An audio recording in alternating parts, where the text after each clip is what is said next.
મોરબીમાં યુવાન સામે નોંધાયેલ પોસ્કો એક્ટ હેઠળની ફરિયાદ મામલે સગીર યુવતીના ખળભળાટ મચાવતા નિવેદનનો વિડીયો વાયરલ. બાબતે પ્રાપ્ત માહિતી મુજબ મોરબી સિટી એ ડિવિઝન પોલીસ દ્વારા થોડા સમય અગાઉ ઇરફાન માણેક નામના યુવાન સામે પોસ્કો એક્ટ સહિતની કલમો હેઠળ ગુનો નોંધવામાં આવ્યો, જે મામલે પીડિત સગીરાના નિવેદનનો ખળભળાટ મચાવતો વિડીયો સોશિયલ મીડિયામાં વાયરલ થતાં સમગ્ર મોરબી પંથકમાં ચકચાર ફેલાયો છે.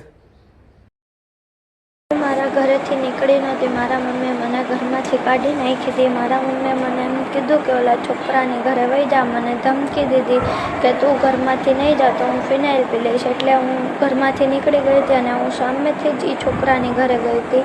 એ છોકરાએ કાંઈ મારું અપહરણ નથી કર્યું.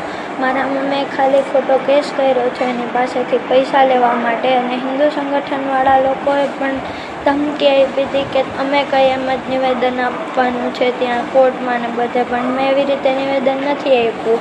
તો એ લોકોએ મને ધમકી આપી હતી, અમે કંઈ એમ નિવેદન નહીં આપને તો અમે તને મારી નાખશું. ને મારા મમ્મીના 2-3 ફ્રેન્ડ છે, જેમાંથી એક છે વિપુલ આહિર, એણે પણ મને ધમકી આપી હતી.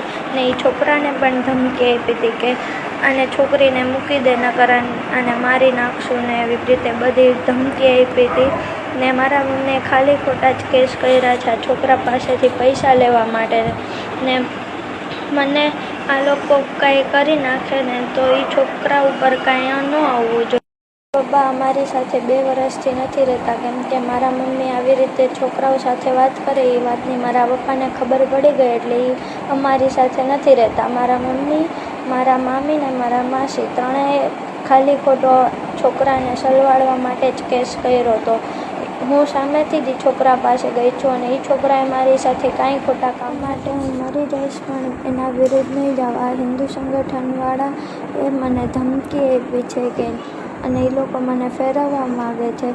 એમ કહે છે કે તું અમે કંઈ એમ જ નિવેદન આપ, નિવેદન ફેરવી નાખ નકર અમે તને મારી નાખશું. એમાંથી એક જીલભાઈ પટેલ કરીને છે, એ પહેલાં ઇરફાનના ફ્રેન્ડ જ હતા, હવે એ મારા મમ્મીની સાઈડ થઈ ગયા છે. એને પણ મને ધમકી આપી હતી અને એમ કીધું હતું કે અમે કંઈ એમ જ નિવેદન આપ નકર અમે તને મારી નાખશું. મારા ઘરેથી ભાગીને નહોતી ગઈ. મારા મમ્મીએ મને ધમકી દીધી હતી કે તું ઘરેથી વહી જા નકર હું ફિનાઇલ પી લઈશ અને ઓલા છોકરાને સલવાડી દઈશ. છોકરાને કાંઈ ખબર પણ નહોતી.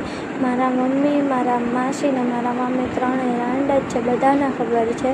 મારા મમ્મીનો BF છે વિપુલ આહિર, એ ડ્રિંક કરીને અમારી ઘરે આવે ને બહુ ટોર્ચર કરે, મારે ને એવું કરે, ધમકી પણ આપે કે અમે કંઈ એમ જ નિવેદન આપજે નકર અમે તને મારી નાખશું. હિન્દુ સંગઠનવાળા પણ મને એમ કીધું હતું કે અમે કંઈ એમ નિવેદન આપજે નકર અમે તને મારી નાખશું. હિન્દુ સંગઠનવાળા લોકોએ મને ધમકી આપી હતી કે આ છોકરાના વિરુદ્ધમાં બોલજે નકર અમે તને મારી નાખશું. પણ એ છોકરાએ મારી સાથે કાંઈ ખોટું નથી કર્યું, એટલે હું એ છોકરાના વિરુદ્ધમાં કાસ્ટ મોમેડિયન છે એટલે મારા મમ્મીએ આ બધું કર્યું છે એની પાસેથી પૈસા લેવા માટે.